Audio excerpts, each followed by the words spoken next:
Hola, muy buen día. ¿Qué tal? ¿Qué tal estuviste esta semana? ¿Qué te ha pasado esta semana por la cabeza? ¿Has tenido un ratito para estar en silencio? ¿Te diste cuenta de lo importante que es el silencio? A mí me pasa que cuando estoy muy abrumada y tengo que tomar muchas decisiones, me tomo 5 segundos para tratar de no hablar, tratar de no escuchar.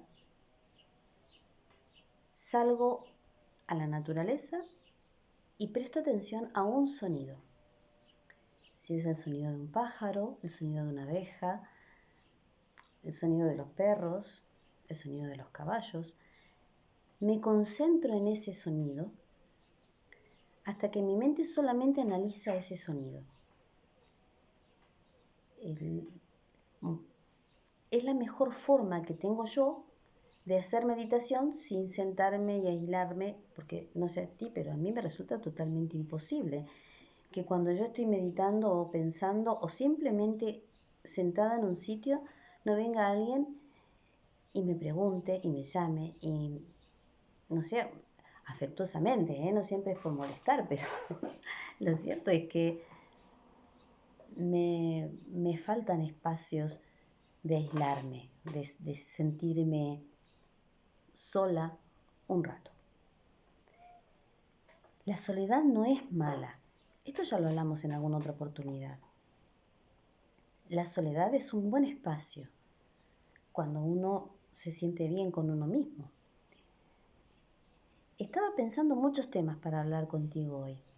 Por ejemplo, para hablar del miedo, de dónde vienen los miedos, por qué tenemos miedos, por qué se sobredimensionan tanto y parecen tan grandes y tan aterradores, por qué necesitamos sacarlos fuera viendo películas de miedo o hablando de cosas terroríficas o angustiándonos por situaciones que todavía no han sucedido.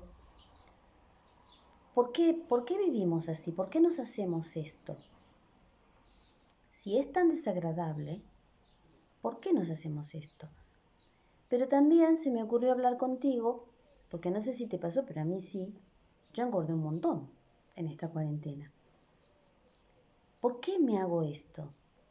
¿Por qué satisfago lo que me incomoda, me altera o me preocupa comiendo? ¿Por qué te lo haces tú? Si no es comiendo, es protestando. Si no es protestando, es limpiando. Si no es limpiando, pero parece que no tomamos conciencia que se está descontrolando algo en nosotros y entonces vamos y lo tapamos, y lo tapamos, y lo tapamos.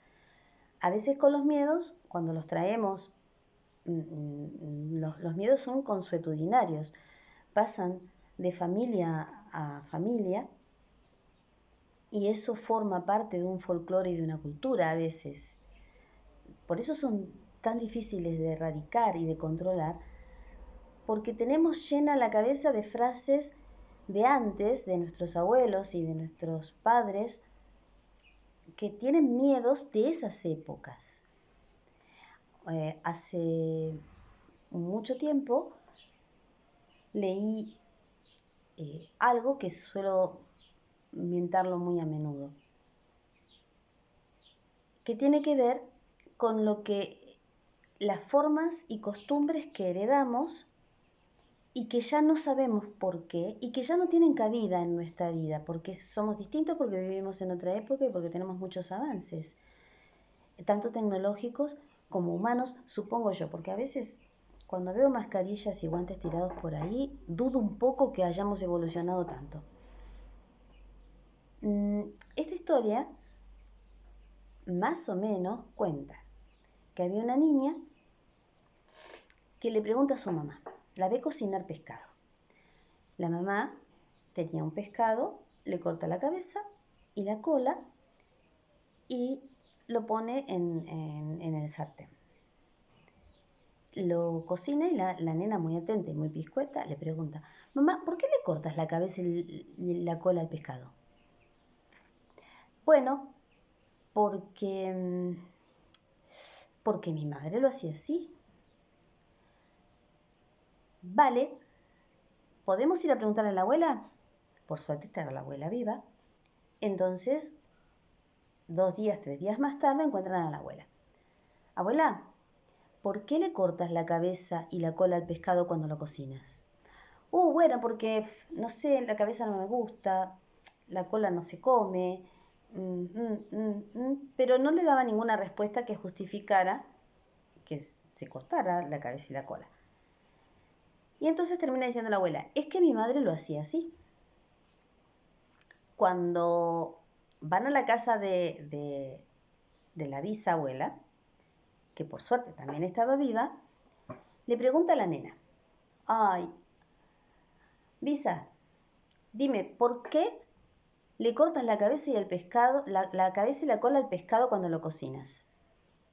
La viejita, que le encantaba hablar de lo que hacía y de sus costumbres, le empieza a contar. Resulta que cuando me casé con mi marido, éramos muy pobres porque había habido una gran guerra y entonces no teníamos casi nada en nuestros enseres de la casa. Apenas si podíamos cocinar en un fogón muy pequeño y teníamos un cacharro, un sartén muy pequeñito y no me entraba el pescado. Entonces yo le cortaba la cabeza y la cola para que poder cocinarlo bien.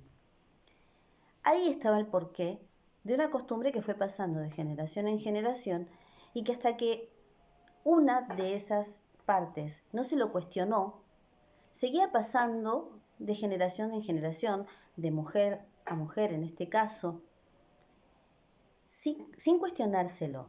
Así pasan los miedos, así pasan ciertas preocupaciones que ahora son infundadas, así pasan ciertas tradiciones y ciertas formas de pensar. ¿Qué tal si hoy, en este rato, te cuestionas algo? Cuestiónatelo. Cuestiónate por qué haces determinadas cosas. Si lo haces porque tú le encuentras un sentido, vale. Pero si lo haces porque lo hacían, porque lo viste hacer, porque así se hizo siempre, bueno, a lo mejor ya no sea útil, como tampoco sea útil alguno de tus miedos o alguna de tus preocupaciones. Nos vemos la próxima.